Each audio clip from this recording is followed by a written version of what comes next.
Otazi. I represent the good people of Enugu North Central District of Enugu State. Mr. President, I thank you for the opportunity to contribute on this very important document that has been well crafted by very distinguished gentlemen of this Senate who worked tirelessly from the time they were given this job to present. And yesterday they gave us a very beautiful document that if we follow it stricto sensu, the 9th Senate and by extension the entire National Assembly will have acquitted itself working for Nigeria. Mr. President, I'll start without wasting time on the issue they raised here, transparency and accountability. Mr. President, I want to say that the 8th Senate acquitted itself in ensuring that long-standing anti-corruption bills that spent over 14 years that couldn't be passed were all passed in the 8th Senate. That's a very, very commendable job we've done. For us in the 9th Senate here, Mr. President, I will still feel that the process of corruption that was passed before we closed has not been signed and is still lingering. It's very, very important that we do it. As we are talking now, Mr. President, I want to alert the National Assembly that the mutual evaluation by the Financial Action Task Force, a global agency that oversees the anti-corruption fight world over, that in the country, as I'm speaking, trying to evaluate Nigeria so that you qualify to become a member of the Financial Action Task Force. This has been elusive. Since 1999, we come back with democracy in this country. Nigeria has been making spirited efforts to get that. And we did much the last session because we tried to get things done. But while we were trying to do that, we faced a suspension and we came out of it. Mr. President, I am of the opinion that we speed up action on this issue because we passed it, but it does appear that the executive is picking holes with it. And the House of Reps have done their bit, and that bill is already here for concurrence.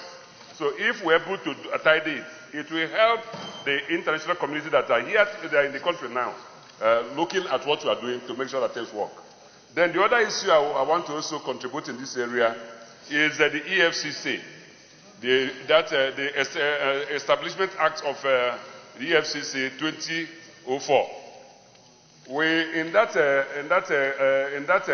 act, I am of the opinion that this 9th Senate that we are looking, it's very, very important and fundamental that we effect amendment of that act. And in that direction, we have to do because we've discovered that we put a lot of people, we put a lot of agencies that should be membership of that commission. And we've discovered that most of the time we send those members of the commission, they don't agree. So it is important that we weed out those membership that has made that agency not to work and limit it to the professional group, from the accountancy, from the legal profession, from the administrative section of the country. We pick those people. If we do this amendment, it will help. And then, secondly, on this issue is anybody who is going to be in that position. In the act already which you have, we made it that confirmation comes to the National Assembly. But the sack does not come. When the executive want to sack, they don't need to come to us. I'm of the opinion, in order to strengthen and make sure that anybody who is going to be there, that he can do his job and do it very well, must enjoy security of tenure. And that security of tenure is that if the Senate will confirm, if he's also going to be booted out, let the Senate also know. These are some of the things we are going to look into this issue.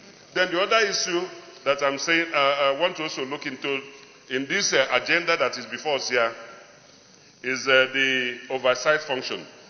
Mr. President, you know that the oversight function is at the heart of legislative activity in any part of the world.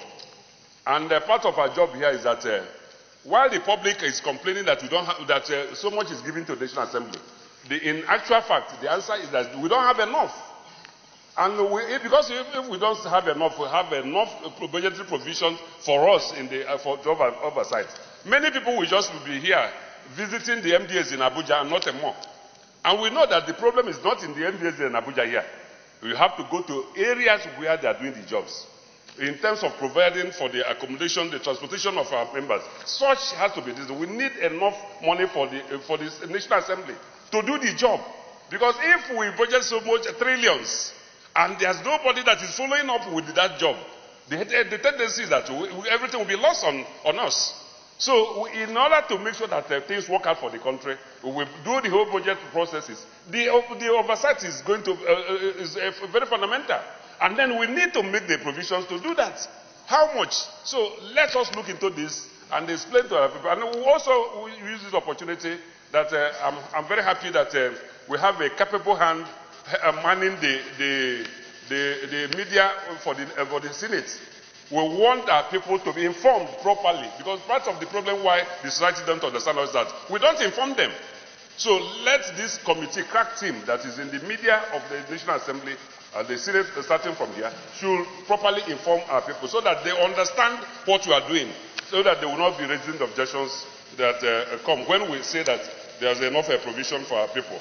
Mr. President, I want to say lay kudos to the leadership, which you were part of it last time, that e-Parliament, we have been talking about it. We have started something. You know, today that you watch on NTA, you see our Parliament. Then from the Senate, National Assembly, yes, they watch what we are doing. We want it to continue, and they follow it up with the ICT. We should not be coming to National Assembly with these papers. The paperwork should not be there. If the ICT works very well, everybody will have his email. You just come over there. When you are coming to chamber here, you come with your tablets.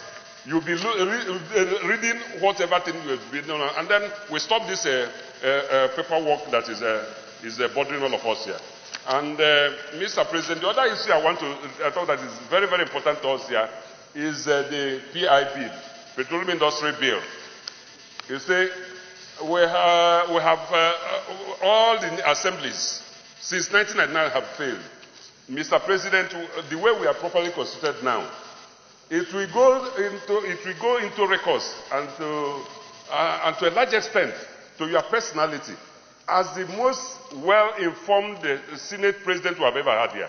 There is no Senate President in this chamber, in this National Assembly since 1999, that has the capacity, they have the knowledge, they have the experience you have to be seated on that seat.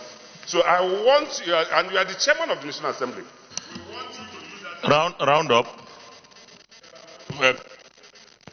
You see, I am asking Mr. Chairman that use that experience and opportunity to ensure that the Petroleum Industry Bill is passed. If we do it, it is going to help this economy.